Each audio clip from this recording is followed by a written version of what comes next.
Bonjour à tous, aujourd'hui je veux vous parler du refus bancaire. Refus bancaire, on déteste tous ça. Mais c'est intéressant. Lorsqu'on a un refus bancaire, au moins on a la possibilité de demander pourquoi on a eu ce refus.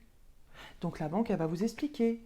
Le bien n'est pas assez rentable, votre endettement sera dépassé, et plein d'autres raisons, le taux d'usure, etc., etc.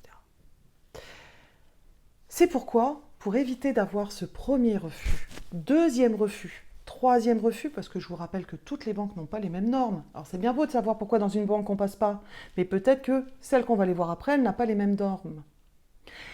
La connaissance des normes bancaires est primordiale dans votre stratégie d'investissement. La stratégie d'investissement va définir comment vous allez investir. Mais si vous ne connaissez pas les normes bancaires, comment voulez-vous mettre en place cette stratégie d'investissement? Et pour mettre cette stratégie d'investissement en place, il faut que vous connaissiez toutes les banques qui sont sur le marché. Si vous connaissez seulement la Banque Postale, le LCL, HSBC ou quoi, mais vous n'avez pas l'intégralité des possibilités. Si je vous parle donc de banque de dépôt, celle que vous connaissez, si je vous parle de banque foncière, si je vous parle de fonds d'investissement, si je vous parle de portage immobilier, si je vous parle de crowdfunding, déjà je commence à vous ouvrir un petit peu vos chakras.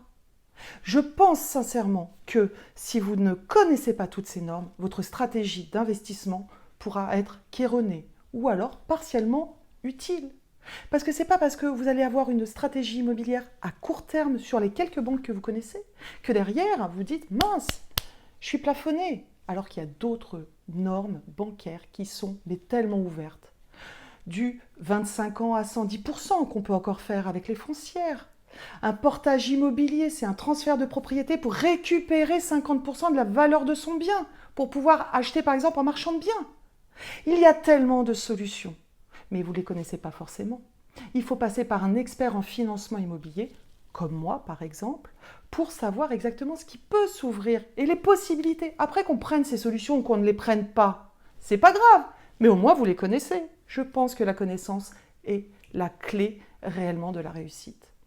Si vous souhaitez voir si vous êtes éligible à ces banques-là ou à ces fonds d'investissement, n'hésitez pas à me contacter. Vous pouvez prendre rendez-vous directement avec moi sur marlenegrissinger.com. Vous avez accès à mon calendrier de solutions. Soit vous pouvez avoir un rendez-vous téléphonique de 30 minutes ou alors un rendez-vous en visio pour le coup d'1 heure. Voilà, c'est aussi simple que ça. Vous pouvez me suivre sur ma page Facebook ou sur mon Instagram. N'hésitez pas à me mettre un commentaire si vous le souhaitez ou même me poser des questions, j'y répondrai en visio ou avec directement une vidéo.